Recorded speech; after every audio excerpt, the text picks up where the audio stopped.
Hi, Angel. Good to see you. Likewise, likewise. Good to see you. So we are here today because we've been receiving a lot of messages from our C-level counterparts online on LinkedIn and other sources and other meetings and gatherings that we organize almost every single week. And if you had to summarize, what's top of mind right now of most of the C-level executives in the organizations in the world regarding of the industry, what would you say?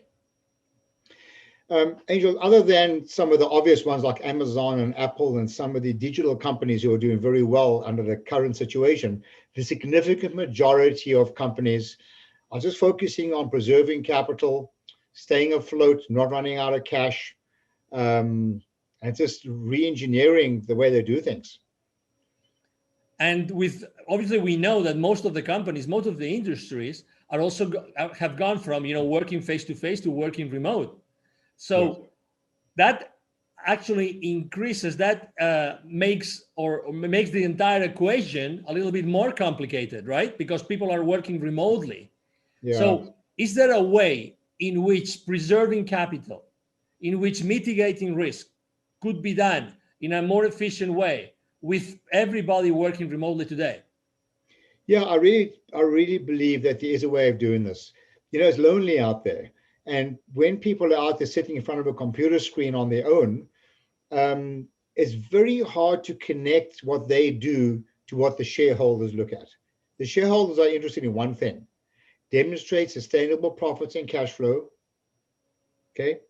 And demonstrate sustainable profits and cash flow, and demonstrate to me how we can stay alive at this point in time. Normally, we're looking at a trajectory. How can we increase profits and cash flow? Today, I think we want to sustain profits and cash flow, but the employees are an extension of the CEO's promise to the board and to the shareholders.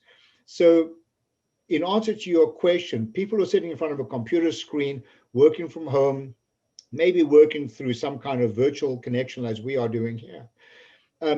It's very lonely out there. How do you really get them focused on connecting their activities to shareholder expectation? That comes with education. And another issue here, Angel, is that people tend to think of numbers in isolation. They tend to have silo thinking. So for example, people focus on increasing sales. But I like to use the expression, so what? Sales are up and we're busy, but what about operating costs? What about operating capital? What about cash flow? And if everybody understood the financial implications of what they did without thinking in a silo and could think the bigger picture, I really believe, and I've experienced this over and over again, that people's behavior and the way they think would actually change. In the last 25 years, you've trained more than 20,000 business operators and C-level executives in corporations all over the world of many different sizes, many different industries. Yeah. If you had to say that's something that they all have in common when you start working with them, what would you say you see? Do you think that in the beginning, everybody is aware of the consequences, of the implications of their decisions on a daily basis?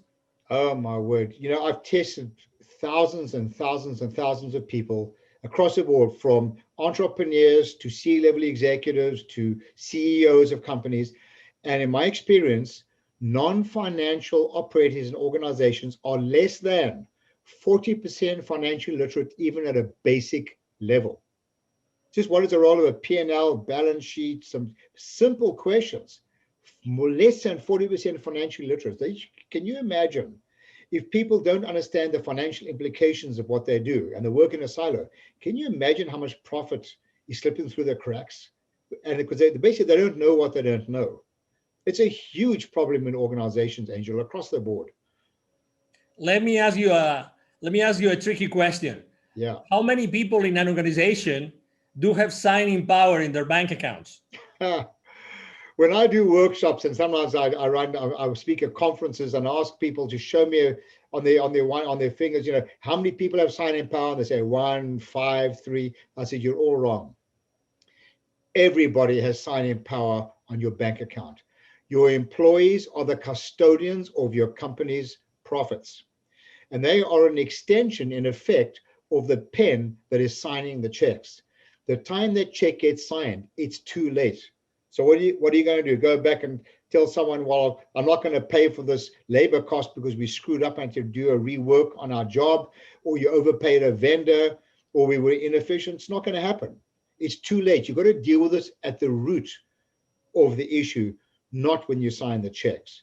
So yeah, everybody should have a clear understanding, especially now when they're working on with limited resources and cash availability. Now especially people should be aware of it and incentivize them accordingly. We are right now talking about being the custodians of the profitability of their own company. Mm-hmm. But do you think that knowing that every single company out there is trying to, preserve capital and mitigate risk, do you think that sales forces right now, the sales forces in the world, are mindful enough about preserving their clients' company capital and mitigating their clients' companies' risks? Great question. The answer clearly is absolutely not. I've often suggested to business operators, owners, to have this conversation with their salespeople and make a statement something like this. The moment you make a sale, you are part of your customer's problem. And people look at me like, how can you say that? I said, it's easy.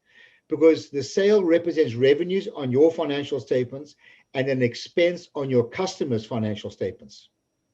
And it is incumbent upon a professional salesperson to demonstrate how the cost on their P&L, the customer's P&L, what the service that you're offering, the contribution will equal or exceed the cost on their P&L. And until that happens, you are part of their problem.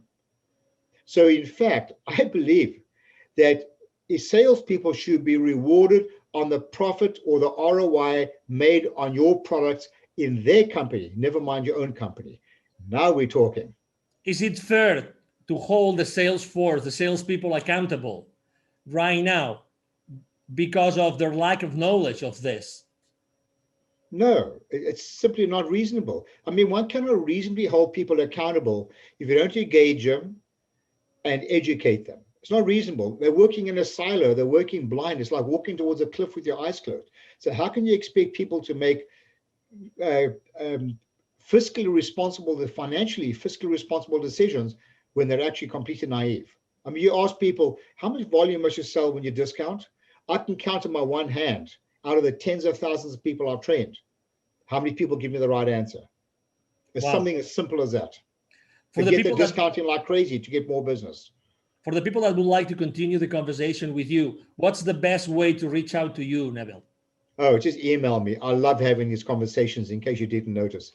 So it's Neville, Neville, at bizwisdom.com, bizwisdom.com. Contact me. I'd love to have a conversation with you. Excellent. Thank you very much, Neville, for being with us today. You're very welcome, Angel. It's always a pleasure. Thank you very much. And I'm sure that you have enjoyed this conversation with Neville Joffe as much as we have, the CEO of BizWisdom. Thank you for being here with us today, and hope to see you soon in our next interaction with Mr. Neville Joffe. Have a great day. Bye-bye. Bye now.